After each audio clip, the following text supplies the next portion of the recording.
الرحمن الرحيم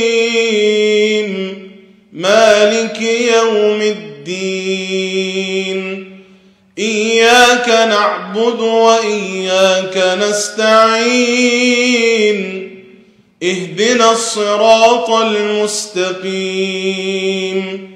صراط الذين أنعمت عليهم غير المغضوب عليهم ولا الضالين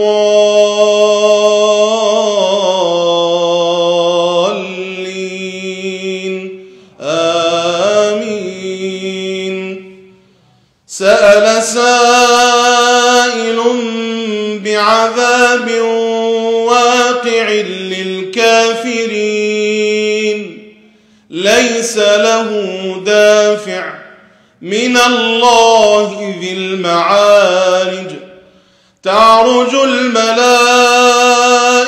والروح إليه في يوم كان مقداره 50,000 سنة فاصبر صبرا جميلا إنهم يرونه بعيدا ونراه قريبا يوم تكون السماء كالمهل وتكون الجبال كالعهن ولا يسأل حميم حميما.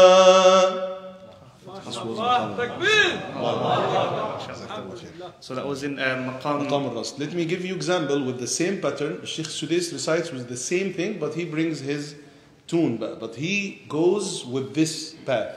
Okay, like this. Alhamdulillahi Rabbil Alameen Ar-Rahmanir Rahim Maliki Yawmiddin Iyyaka na'budu wa iyyaka nasta'in Ihdina as-sirata al-mustaqim Sirata alladhina an'amta alayhim غير المغضوب عليهم ولا الضالين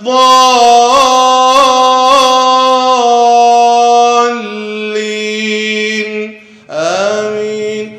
قل هو الله أحد الله الصمد لم يلد ولم يولد ولم يكن له كفوا أحد. الله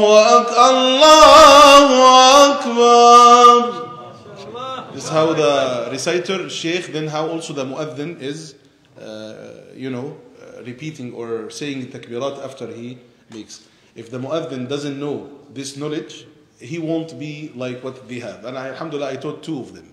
هذا من نعمة الله سبحانه وتعالى علينا. This is the importance of this knowledge, to listen to Al-Quran with good voice, to listen to At-Takbirat with good voice. This Maqam al-Rast, 1 from 8 styles. Okay. Sheikh, I think I'll just allow you to do all the maqamat one at a time. Okay, inshallah. This was Maqam al-Rast. Let me take Maqam al-Saba. It's like sad melody. When you talk about Ashab al-Nar, wal-'iyadhu billah, the resident of hellfire, you have to bring your tune like sad tune. How comes? I will give you example. Surah Al-Fatiha and 2 or 3 ayat, inshallah. الحمد لله رب العالمين الرحمن الرحيم مالك يوم الدين إياك نعبد وإياك نستعين اهدنا الصراط المستقيم صراط الذين أنعمت عليهم غير المغضوب عليهم ولا الضالين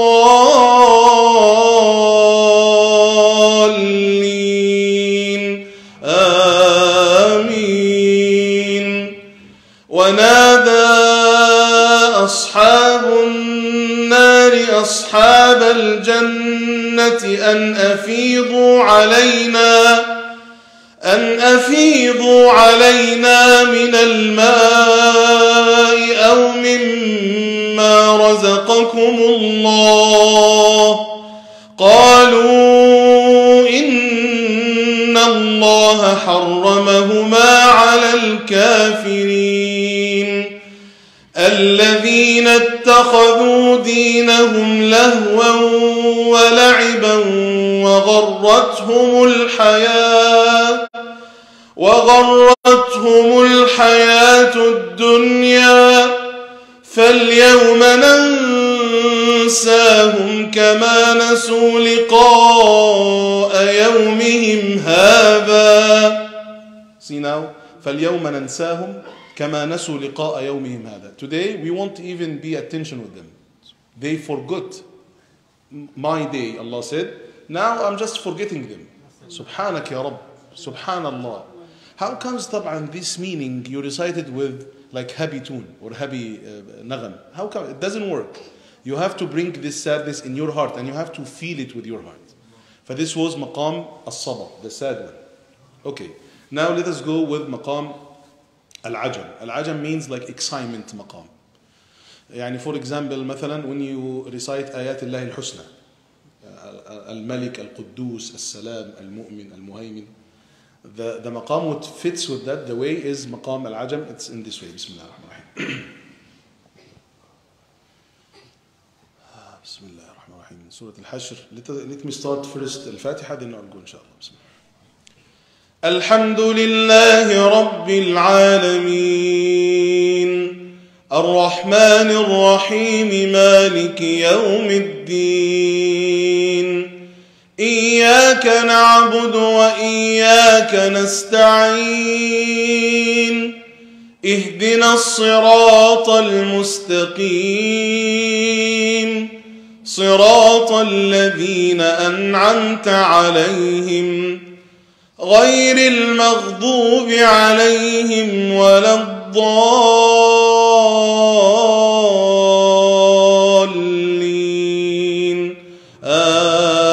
آمين.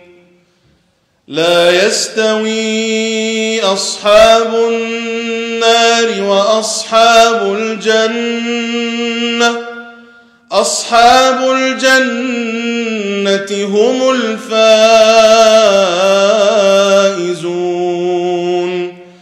لو أنزلنا هذا القرآن على جبل لرأيته خاشعا متصدعا من خشية الله وتلك الأمثال نضربها للناس لعلهم يتفكرون. هو الله الذي لا إله إلا هو عالم الغيب والشهادة هو الرحمن الرحيم. هو الله الذي لا إله إلا هو الملك القدوس السلام المؤمن المهيمن العزيز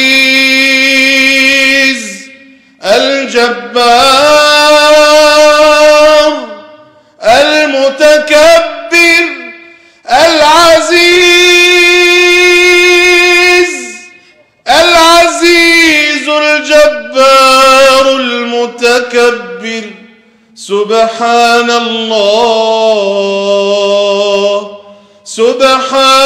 الله عما يشركون. هو الله الخالق البارئ المصور له الأسماء الحسنى يسبح له ما في السماوات والأرض وهو العزيز الحكيم.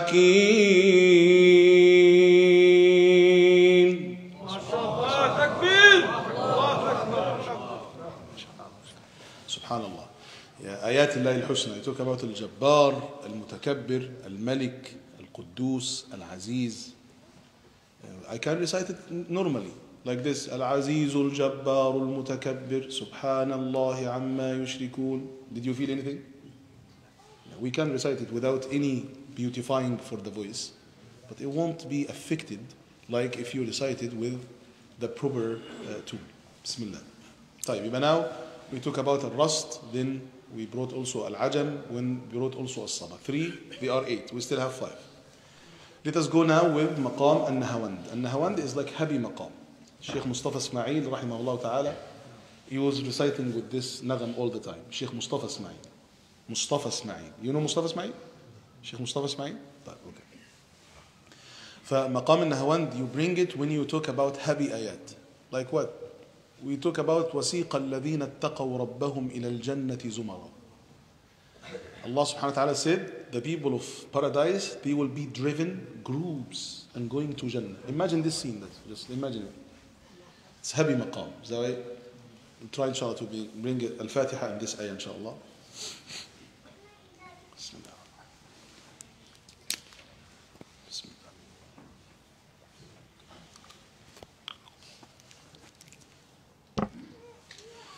الحمد لله رب العالمين الرحمن الرحيم مالك يوم الدين إياك نعبد وإياك نستعين اهدنا الصراط المستقيم صراط الذين أنعمت عليهم غير المغضوب عليهم ولا الضالين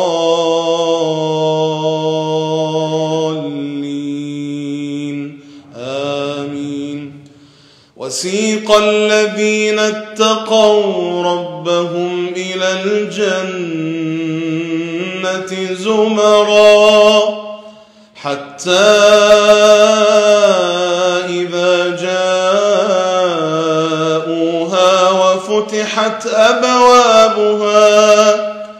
وفتحت أبوابها وقال لهم خزنتها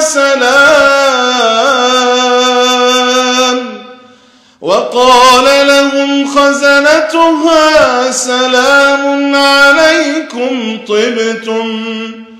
طبتم فادخلوها خالدين وقالوا الحمد لله الذي صدقنا وعده وأورثنا الأرض نتبوأ من الجنة حيث نشاء فنعم أجر العاملين. وترى الملائكة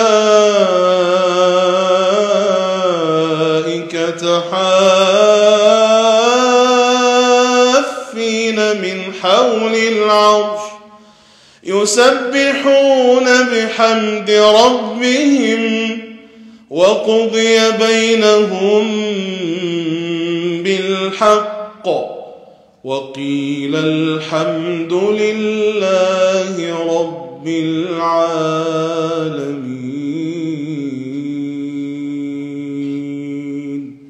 الحمد لله رب العالمين. طيب, now we finish the half of these styles, 4. Now inshallah let us go with Maqam al-Bayati. And Maqam al-Bayati is the maqam which is every single qari starts his qira'ah with it. Even al-Qurra al-Mujawwadin, Mujawwadi Qurra. It's calm maqam, calm style. And when you start with it, you feel like calmness in your heart. And I advise all imams, those who are leading Fajr Salah, to recite with this maqam. Because people in the Fajr, they wanted to listen to something like quiet and calm. Is that right? Like in this way. Bismillah. الحمد لله رب العالمين الرحمن الرحيم مالك يوم الدين إياك نعبد وإياك نستعين اهدنا الصراط المستقيم صراط الذين أنعمت عليهم غير المغضوب عليهم ولا الضالين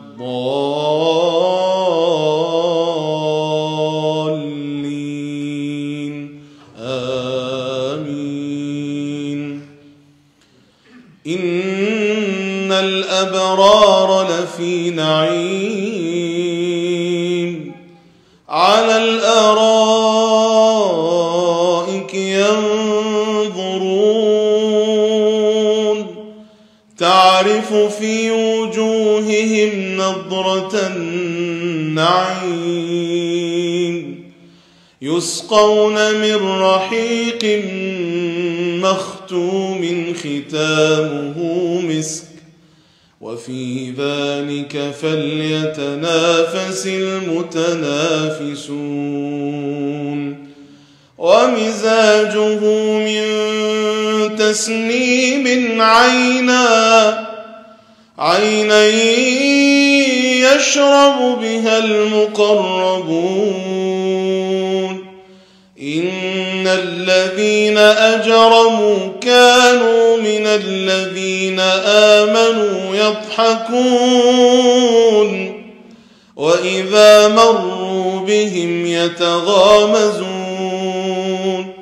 وإذا انقلبوا إلى أهلهم انقلبوا فكهين وإذا رأوهم قالوا إن هؤلاء لضالون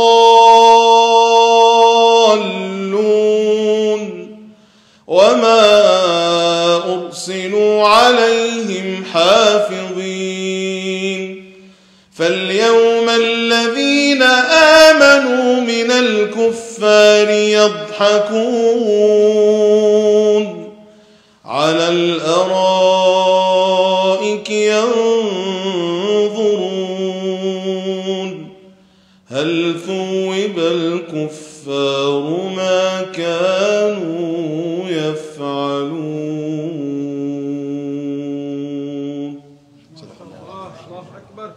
طبعا I switched it to Rust because and Hijaz also because there are different meanings came to me I changed it a little bit but this is مقام البياتي. طيب okay we finished 5 now we still have 3 inshallah. Let us go now with مقام الحجاز. مقام الحجاز like the Hijaz region. When you listen to it you remember al-Haram right away and all مؤذنين الحرم they make the adhan with مقام الحجاز. But let me make adhan first then I will recite inshallah some verses with مقام الحجاز. بسم الله. Before adhan I have to drink some water.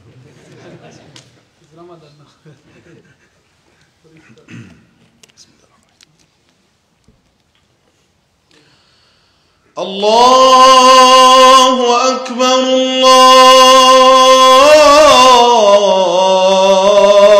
الله أكبر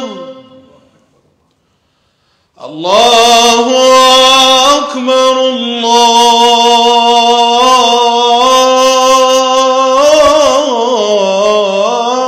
الله أكبر أشهد أن لا إله إلا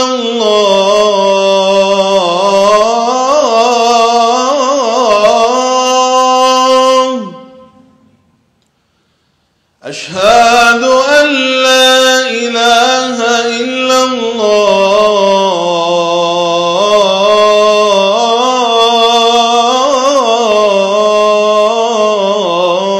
الله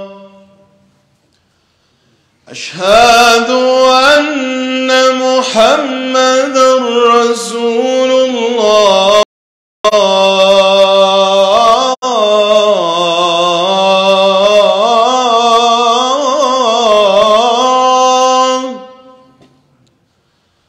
أشهد أن محمدًا رسول الله.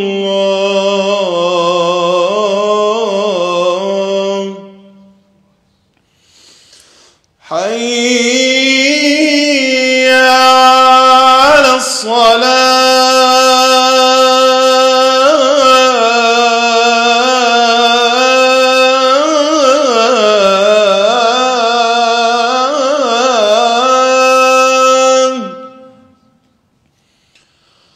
حي على الصلاة. حي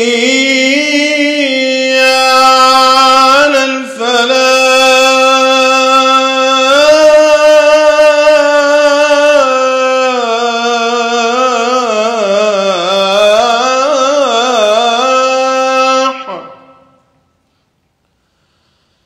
حي على الفلاح. الله أكبر.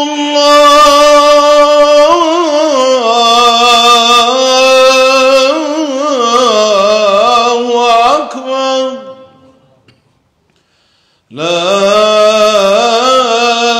إله إلا الله. طبعا احنا it's not the time of Isha. It's not time yet. It's the adhan.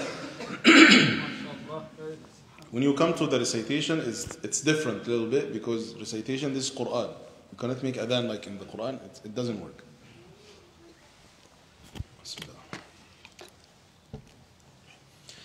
الحمد لله رب العالمين الرحمن الرحيم مالك يوم الدين إياك نعبد وإياك نستعين اهدنا الصراط المستقيم صراط الذين أنعمت عليهم غير المغضوب عليهم ولا الضالين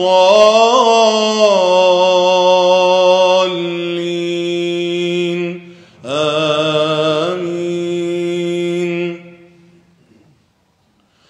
ونادى أصحاب الجنة أصحاب النار أن قد وجدتم ما وعد ربكم قد وجدنا ما وعدنا ربنا حقا فهل وجدتم ما وعد ربكم حقا قالوا نعم فأذن مؤذن بينهم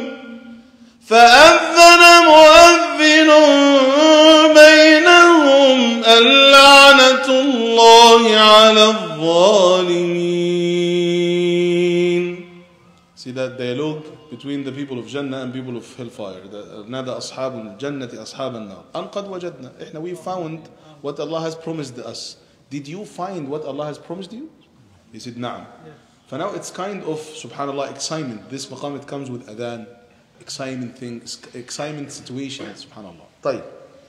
We still have two maqams, maqam al-Kurd and maqam al-Sika, inshallah. Let me start with maqam al-Kurd. Nobody does not like this maqam. Maqam al-Kurd, wallahi. Subhanak ya Rabb. Because of that, subhanallah, new mashayikh, new qurra, Sheikh Mishari, Sheikh Ra'ad al-Kurdi, Sheikh even Ahmad al-Ajami, these mashayikh who got, mashallah, famous so fast, one from the reasons that they got so fast because they always reciting with this maqam, maqam al-Kurd. طيب, بسم الله الرحمن الرحيم. بسم الله الرحمن الرحيم. الحمد لله رب العالمين الرحمن الرحيم مالك يوم الدين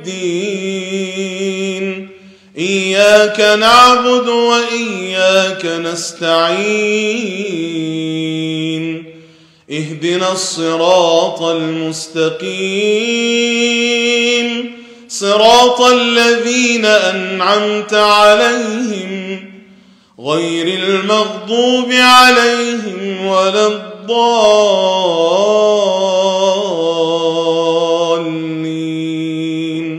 آمين يبصرونهم يود المجرم لو يفتدي من عذاب يومئذ ببنيه وصاحبته وأخيه وفصيلته التي تؤويه ومن في الأرض جميعا ثم ينجيه كلا إنها لظى نزاعة للشوى تدعو من أدبر وتولى وجمع فأوعى إن الإنسان خلق هلوعا إذا مسه الشر جزوعا وإذا مسه الخير منوعا إلا المصلين الذين هم على صلاتهم دائمون والذين في أموالهم حق معلوم للسائل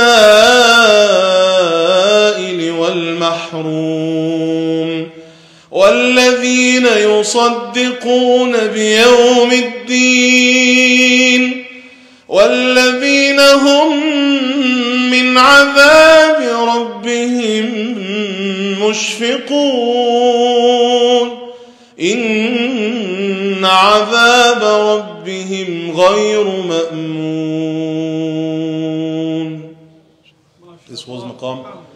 Is there any Kurdish brother here or sister? Or is there a Kurdish people? MashaAllah. You are lucky, wallahi.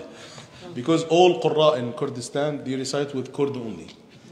You go there, just you will enjoy it, inshallah. Okay.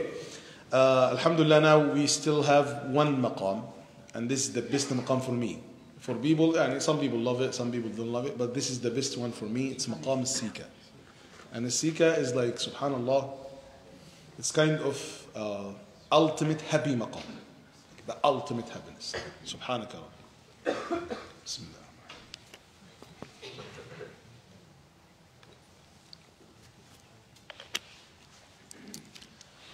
Bismillah ar-Rahman ar-Rahim.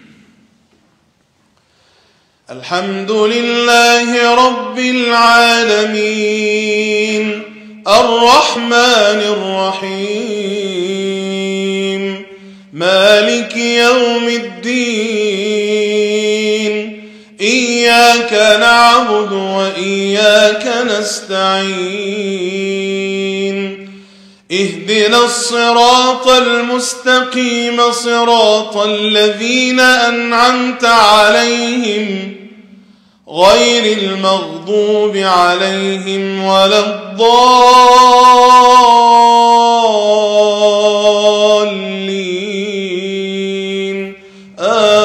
آمين إن أصحاب الجنة اليوم في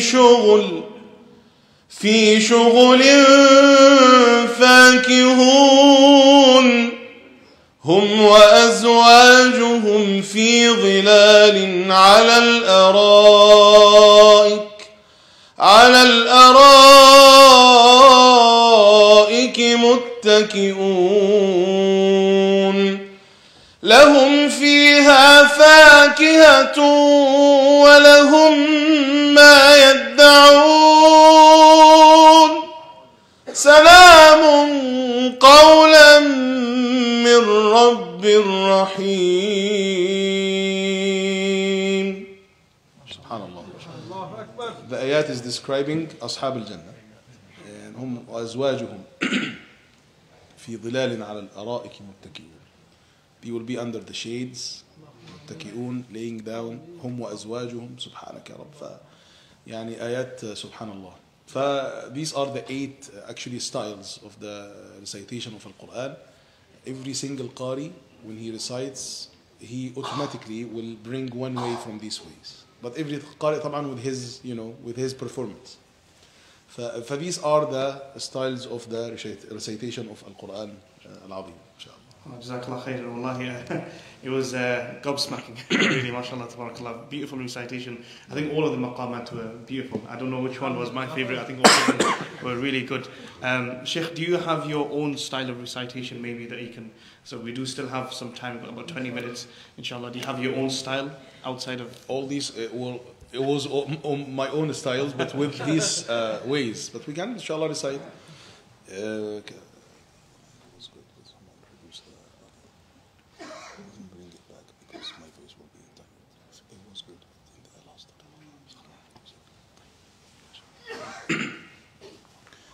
Okay, Bismillah ar-Rahman ar-Rahim. I'm gonna inshallah recite Surah Al-Ma'arij. I love this. I love every surah, but this surah, subhanallah. Bismillah ar-Rahman ar-Rahim.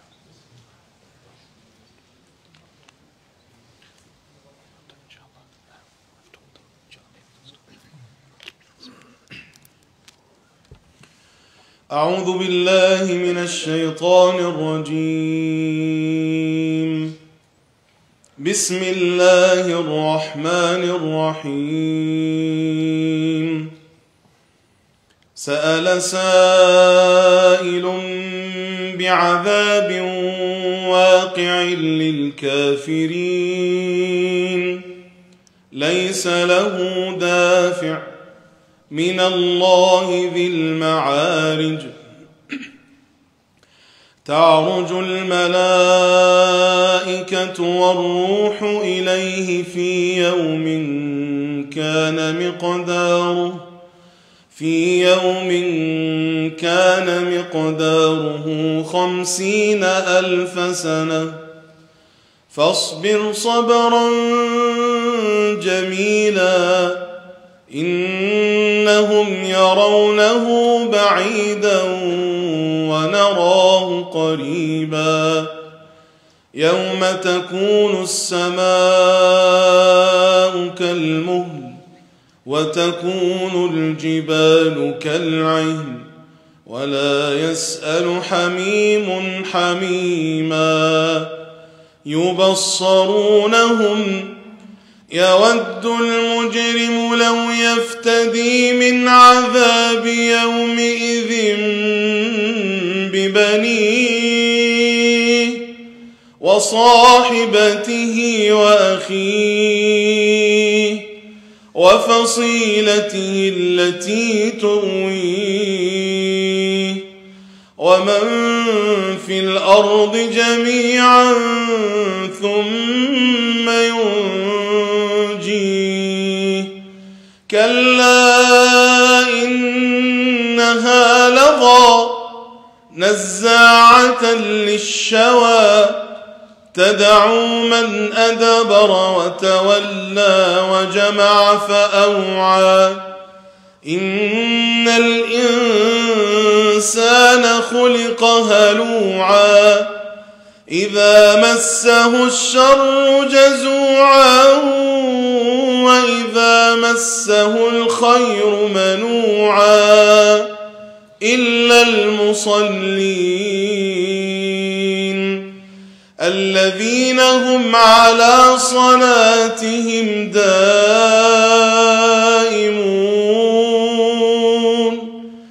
والذين في أموالهم حق معلوم للسائل والمحروم محروم والذين يصدقون بيوم الدين والذين هم من عذاب ربهم مشفقون إن عذاب ربهم غير مأمون والذين هم لفروجهم حافظون إلا على أزواجهم أو ما ملكت أيمانهم فإنهم غير ملومين فمن ابتغى وراء ذلك فأولئك هم العادون والذين هم لأماناتهم وعهدهم راعون والذين هم بشهاداتهم قائمون والذين هم على صلاتهم يحافظون أولئك في جنات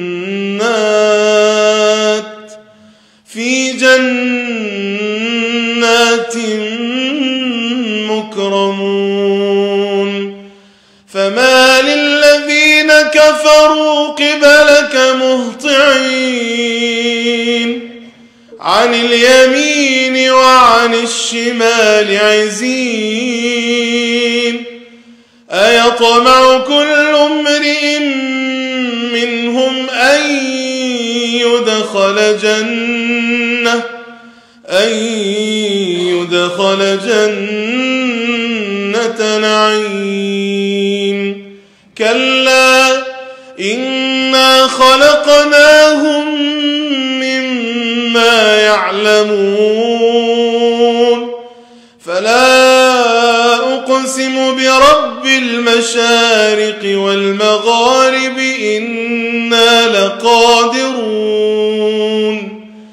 لقادرون على أن نبدل خيرا منهم وما نحن بمسبوقين فذرهم يخوضوا ويلعبوا حتى يلاقوا يومهم الذي يوعدون يوم يخرجون من الأجداث سراعا كأنهم إلى نصب يوفضون خاشعة أبصارهم ترهقهم ذلة ذلك اليوم الذي كانوا يوعدون. ما شاء الله تكبير. We do have about 15 minutes left, inshallah. One of the brothers, he had a couple of questions. We'll take a few questions and then we'll finish off before the adhan being. Inshallah. تفضل. عليكم السلام وبركاته. تفضل. First and foremost, Jazakumullah khair for coming here. And secondly, Jazakumullah khair for facilitating Dr. Yasir Qadi with the Q&A that you did with the two questions. Okay. We apologize. We took up a lot of Yasir Qadi's time, which we shouldn't do actually, in terms of his ability and contribution. Coming to this subject, a couple of things I think we will all benefit from. The distinction between Qurra, like for example, from what some of us have been exposed to, when we talk about Qurra, by default we talk about the likes of Husari and Minshawi and others. Now, if we say, for example, Mishari al-Afasi, is the level of that maqam the same, and how do we make the distinction? I think it's very important. Okay. Secondly, in terms of Qurra and ulama, is there a distinction, and should there be a distinction, and how do we because often, for example, I know in my mom's sphere, if she listens to a qari with very good voice, she automatically assumes his maqam in ilm and ulama should be very high, and which is not the case at all. Some qurra are very strong ulama as well, but sometimes it's just their qurra and nothing more than that. No. And the other thing is that the distinction between Saba Ashara Qira'at and what we've just done, and the key importance of the difference between those two things. Qira'at, you talk about qira'at. Yeah, the Saba Ashara Qira'at and Yeah. what we did here today, which is obviously Completely different. yes. So I think that if we can Yeah, of clarify course. that.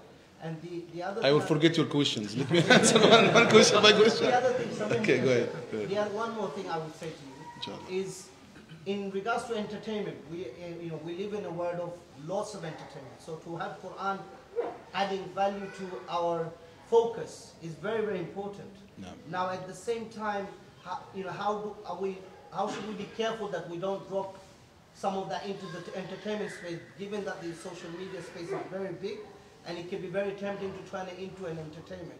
In my country of origin, for example, when it comes to recitation, sometimes hadith is read as if Quran is being recited in the same melody and the same tone, with almost thinking that it's ihtiram to the hadith. But can we read hadith in the way we would recite the Quran, for example? Okay. As well. MashaAllah. It needs like one whole lecture. No problem, inshallah. The first question was about what is the difference between big qurra like Sheikh al-Husari and Minshawi and younger or small qurra. There is a big difference, but all of them are using the same knowledge, like the same tunes, but in different way. Al-Husari and these qurra have two ways for al-qira'ah. Al-qira'ah al-hadr wal-qira'ah al-mujawwad. Mujawwadi Quran is completely different. You recite slowly and it's completely different. For these guys, they have the same tunes, but they have a different level of talent. They have a big talent. Nobody will be like them except if Allah will. Yani, I don't know when, but there is no comparison at all.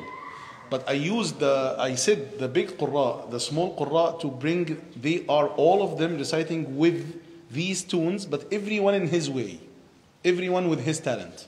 Okay, guys? That's okay, my brother? But this was the first question. Of course, there is a big difference, but they are using the same styles. Okay, this is the first question. The second question was? About the ulama and the Quran. There is a big difference between العالم والقارئ.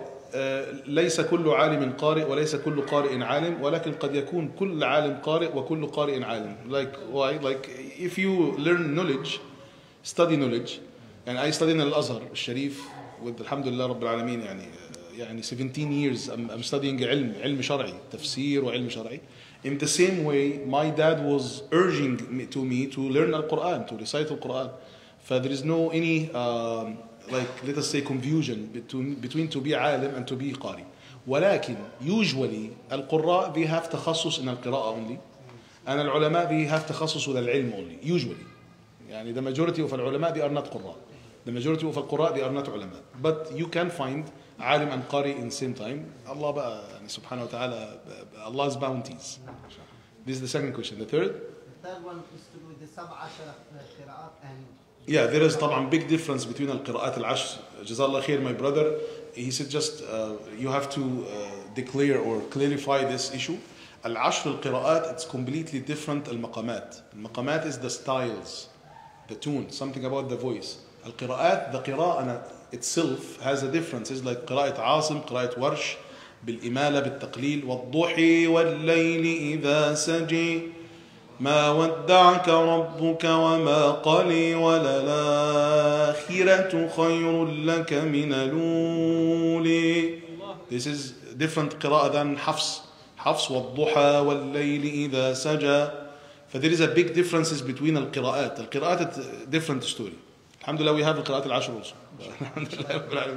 By the grace of Allah subhanahu wa ta'ala. The fourth one, the last one? The fourth one is to do with how to make a distinction of not falling into entertainment in terms of developing your ability to read the Quran in a beautiful way, especially because we live in an age of attention and constantly trying to feed people's eyes and ears, and we get lost. Wallahi, Shaykh, there is two ahadith which inspired me with this materialistic life.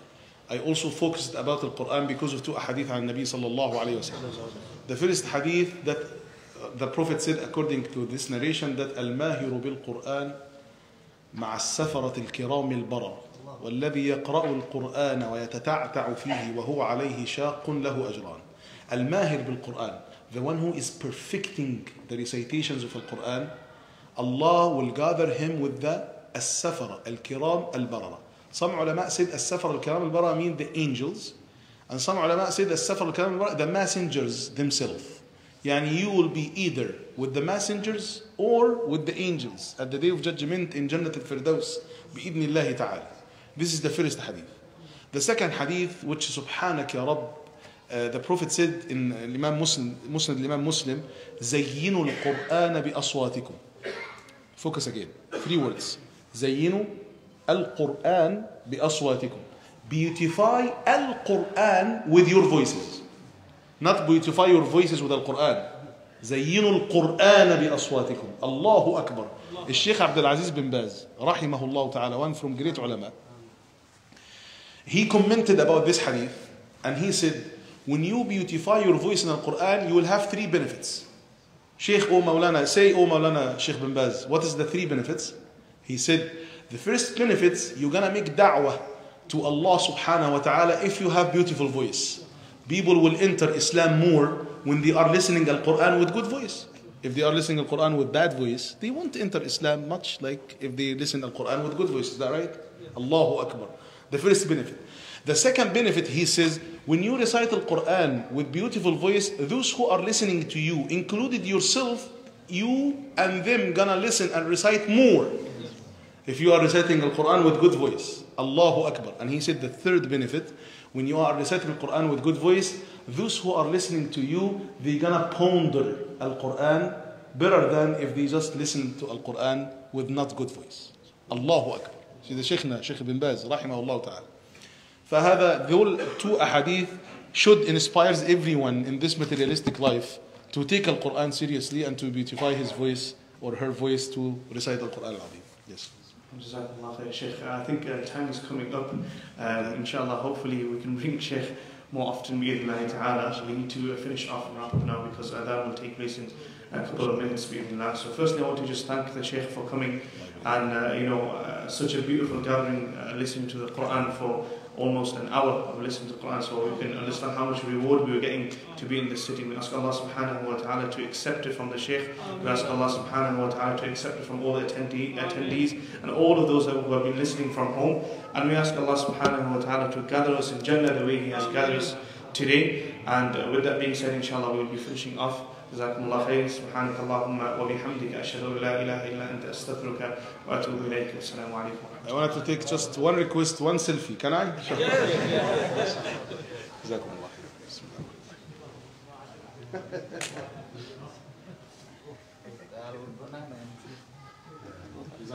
بارك الله فيك. بارك الله فيك. الصلاة is now. عليكم السلام ورحمة الله وبركاته. الله يبارك فيك. I'm coming inshallah. Inshallah, jazakallah khair. Barakallah. Alhamdulillah.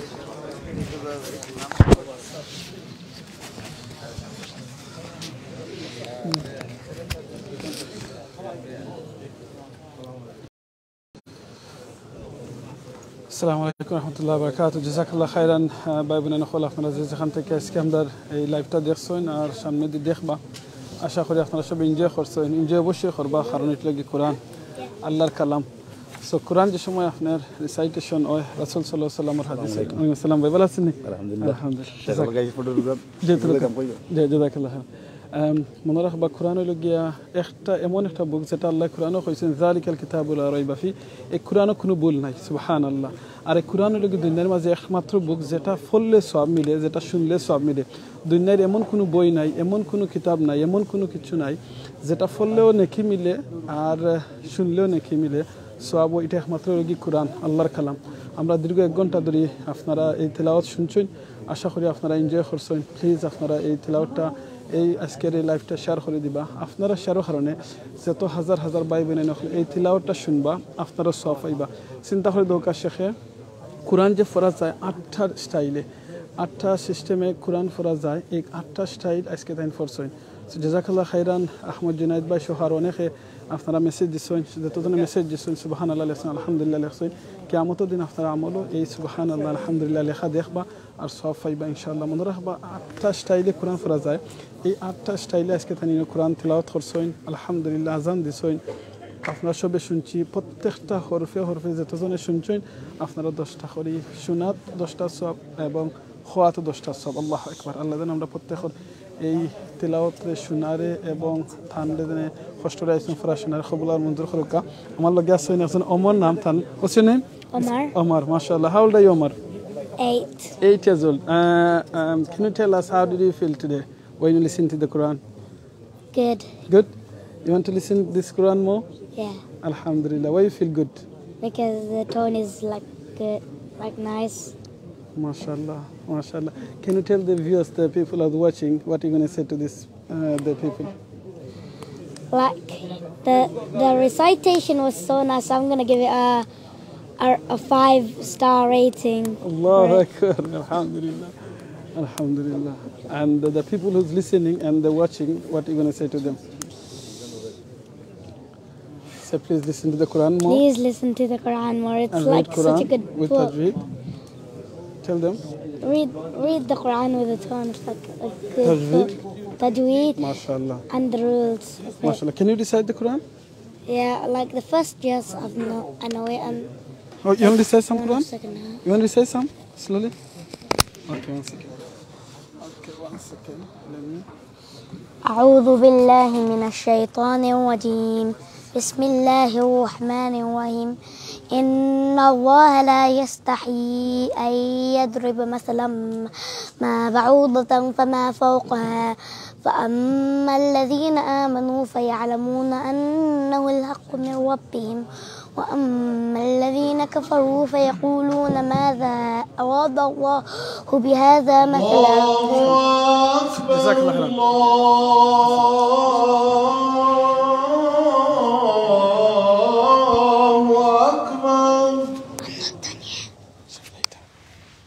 الله أكبر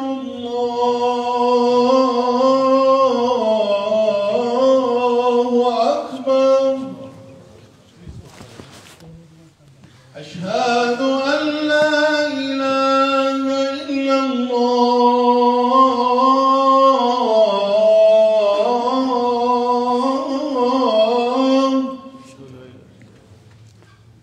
أشهد أن لا إله إلا الله.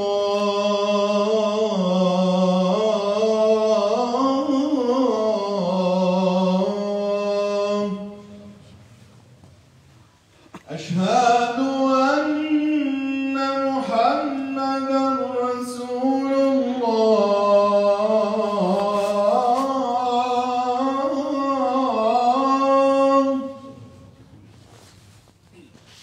أشهد أن محمدا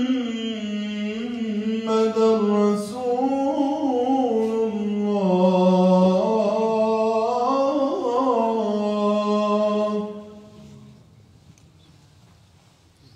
حي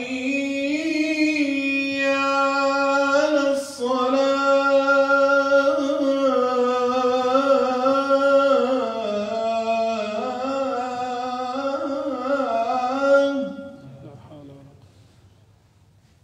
حي على الصلاة.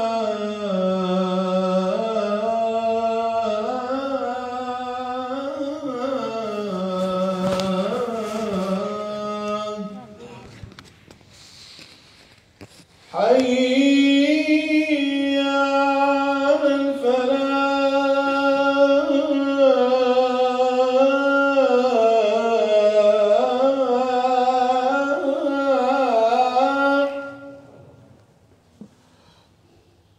حي على الفلاح.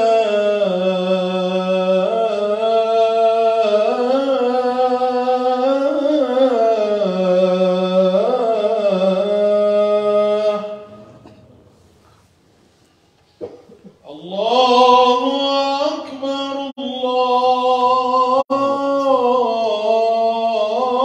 الله أكبر. لا إله إلا الله. لا إله إلا الله. قل الله رب أحمد صلاة قيم محمد صلى الله عليه وسلم.